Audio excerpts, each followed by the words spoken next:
Well, good morning, everybody. So I just realized something. I've got at least 3 different types of ponds, and each pond is doing something different. And with the recent rain we've gotten, the water in the ponds kind of show you what they're doing. So I was going to walk through just 3 different ponds and show you how the 3 are different. First one's this Mound pond, which we dug a little hole that held water. We made it bigger, held water, so then we made it bigger again and held water.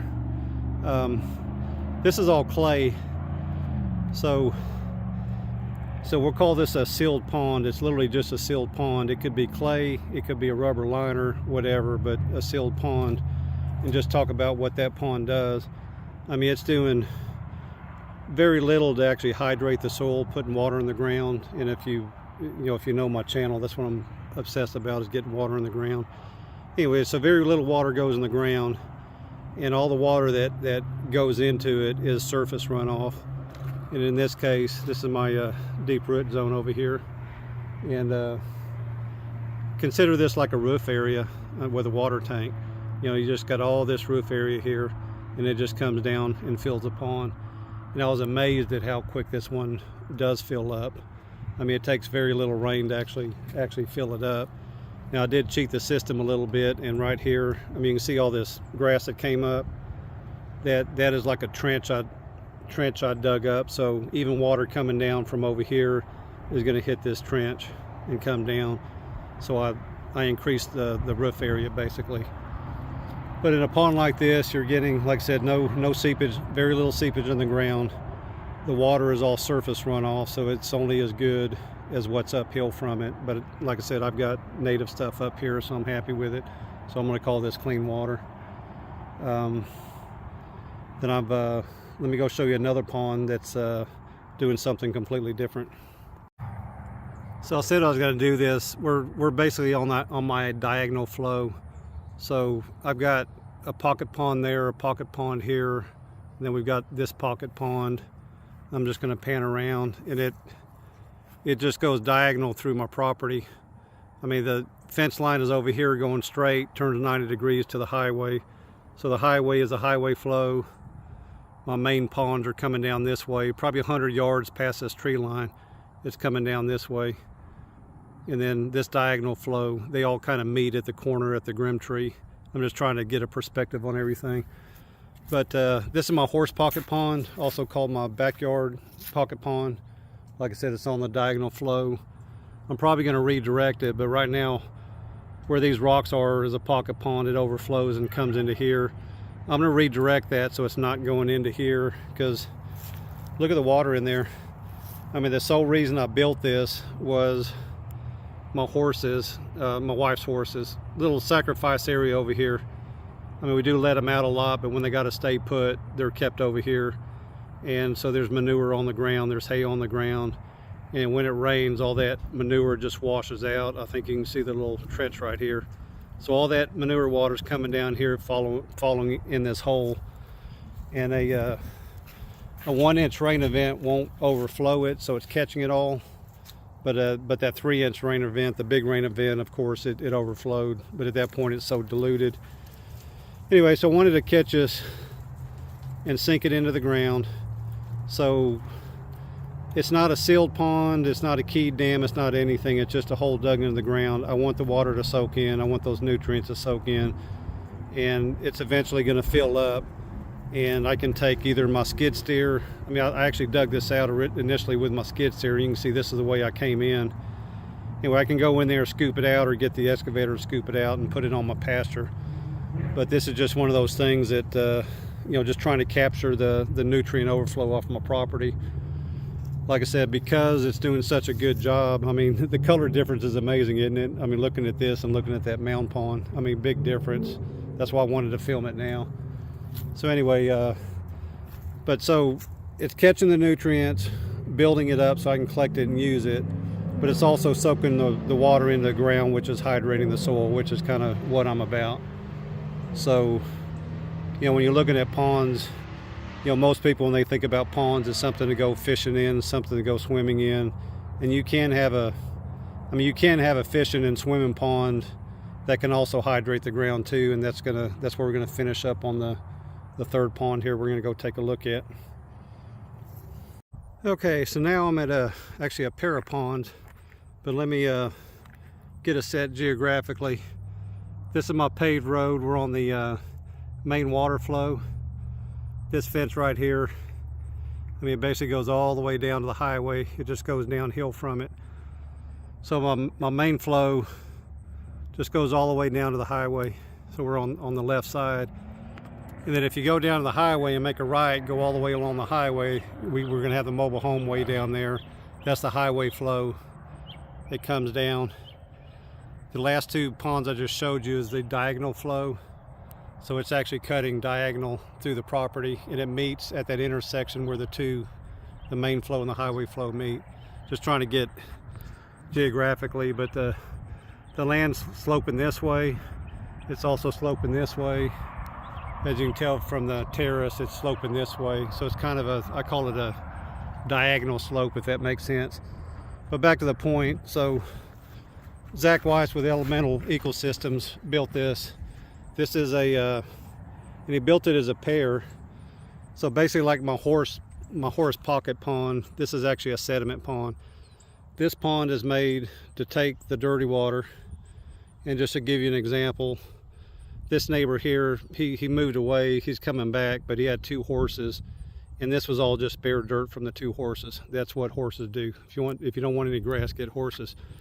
So we had all erosion, so it's coming down and it's draining into here and settling in here, and it's small enough where, you know, seasonally on a dry year you can just get in here and scoop it out to clean it out. But I love this pond so much, I actually built another one right over here. I built another pocket pond to catch a lot of sediment, and it was about a 4 to 5 foot deep hole, and now it's a 2 to 3 foot deep hole, so it's catching a lot of sediment. And it's the same thing because I've got a neighbor over here that got horses, and I don't know if you can see right there, there's no grass.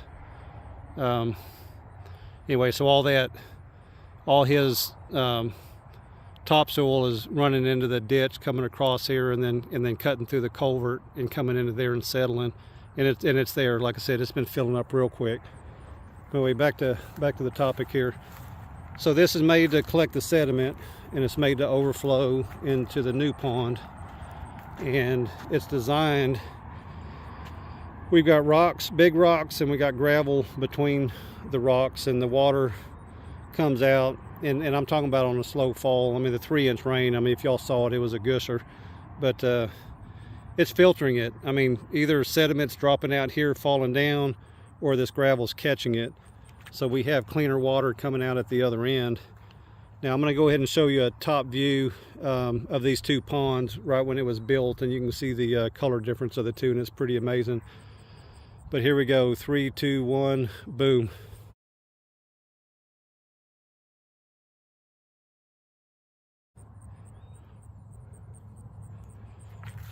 Okay, so yeah, you can see the big difference. Now the biggest thing about this pond versus let's say the Mound pond I showed you that was on clay, is this is not it's not really a sealed pond. Let me come back over here to the sediment pond. Zach did what's called a keyed dam, and he had come out here, I don't know, 6 months prior, and dug holes all over my property. He wanted an excavator, but I ended up with a post hole digger that could dig 7 foot deep. He went all over the property digging holes, seeing if he can find water. And of course, you know, this was a ravine, so this is the first place you're going to look, the low-lying areas.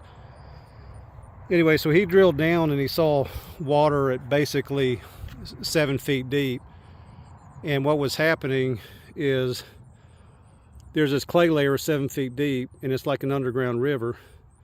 And just above that, he said it was like a 1-inch seam of water, like there was 1 inch of gravel on top of it, and the water was flowing through that underground. Anyway, so first thing you do is you dig to find the water, and then you dig to see how deep that clay layer is, and that's your limit, if that makes sense. I don't know what the limit was here, but let's say it was 7 foot deep. And then after that, as he was digging it up, it was coming up dry. You know, it was like wet, wet, wet, and then it's dry. He was in that dry clay layer that the water was running on top of. And then what you don't want to do is bust through the other side. I mean, he can in this test, but you need to see how deep that layer is, and that gives you I guess the conditions for your pond. I mean, if the clay layer is at 7 feet and it goes down to 9 feet, you're going to have a 7-foot deep pond. You're not going to have a 10-foot or a 12-foot or 30 feet. I mean, if you want water retention, you got to let the geography tell you. I mean, I suppose you could cheat the depth with the dam and stuff, but as far as digging a hole, you can't penetrate that clay layer. And in my area, I really don't know how deep it was. So anyway, so what he did is he dug a trench with the backhoe. And I'll put a link in the description, because actually, this is before I was videoing, but I documented the whole thing, the whole process. Anyway, he took a big excavator, dug a big trench through here, all the way down to that clay layer. And then he packed that whole trench with clay. So now he didn't seal this pond, he sealed the water going into the pond. So you got a clay dam going down 9 feet and then coming across the natural clay layer that's in the ground. So he's basically damming everything up. And what that does, if you see the water here, like I talked about the mound pond, it's just in clay. We'll call it a sealed pond. 1 inch evaporation is 1 inch evaporation. The water level is going to go down 1 inch. But with this thing, because of the way it's designed, you've got water stored underground. If you go to the top of that water line and just keep going across, there's water being stored underground. So if an inch evaporates, there's probably 3/4 of an inch more water coming in from the reserve to fill it. So where the mound pond's getting 1 inch of evaporation, this one may drop down 1/4 of an inch or nothing, because all that water's there ready to replace it. So that's one of the brilliant things about it. The other thing about it is surface water is dirty water. As you can see, this is cloudy, muddy, whatever. It picked up all the sediment, and that's going to happen on a big rain event. You're going to get a surface water flow.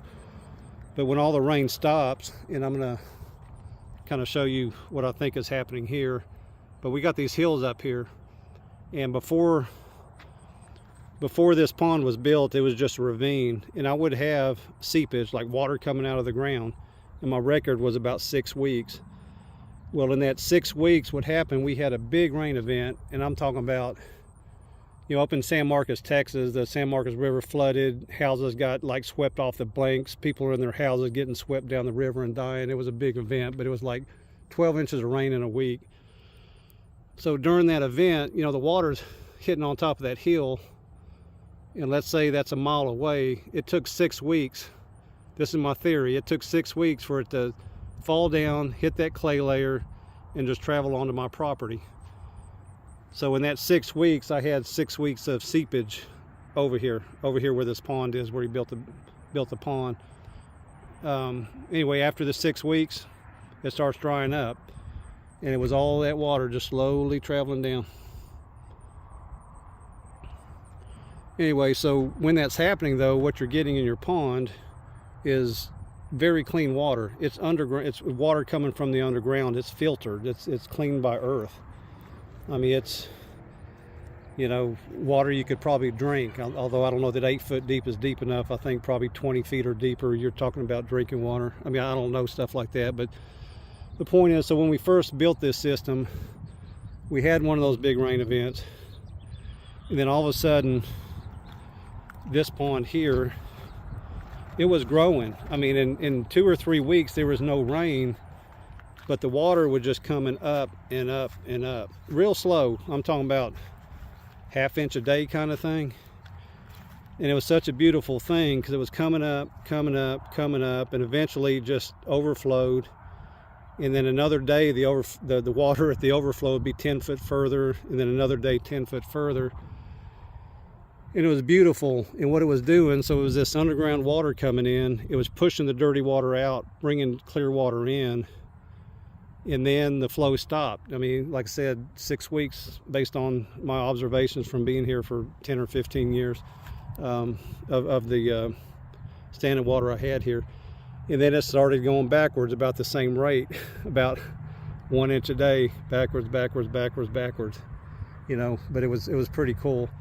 So anyway, so a keyed dam is going to bring, it's going to be more stable, it's going to drop slower in depth. I mean, you build a big enough one, yeah, you've got a fishing pond, you got a swimming pond. The only thing you don't know is what the depth's going to be. You know, like you can't hire Zach Weiss and say, hey, I want a pond 100 foot long, 30 feet wide, and 12 feet deep. And you can't do that. I mean, just, Zach's not going to build that kind of pond for you. He's going to build a pond that's going to benefit the earth, and he's going to use that clay layer to do it. And he did this all without bringing any materials in. I mean, it probably took 2 or 3 weeks of just excavating. I mean, just taking the giant skid steer and just probably coming in 2 inches at a time and sorting the dirt. You know, he had to get the top layer out, make a big pile. He had to get the gravelly layer underneath that, separate it, and then he found the clay and he separated it. And that was the key, you know, and that was the whole reason he came out here, you know, before the project, digging holes everywhere. Is there water, is there clay? Anyway, and then once he did that, once he had the clay, now you're in business. You know, he did the big trench, got it filled up, packed in. He didn't want clay on the dam itself. It's only the key. I mean, it's like a center slot in the dam. I mean, if it's exposed to the sun, it's going to crack and stuff like that. So he's got regular dirt over it. I mean, it was just amazing watching it. Like I said, if you want to see the build, it's going to be in the link. It's going to be a thread at permies.com. But I took pictures during the whole process, and I mean, it was a great month for me. Anyway, so those are 3 different ponds. You can soak the water in. You can soak the water in while collecting sediment. You can have a surface pond, or you can have a clearer pond being fed by underground, and your geography is going to tell that. But it's going to take somebody smarter than me to let you know if it can happen on your property or not, and that's why guys like Zach are out there. Anyway, I think I'm rambling, or done rambling. You guys and girls have a great day.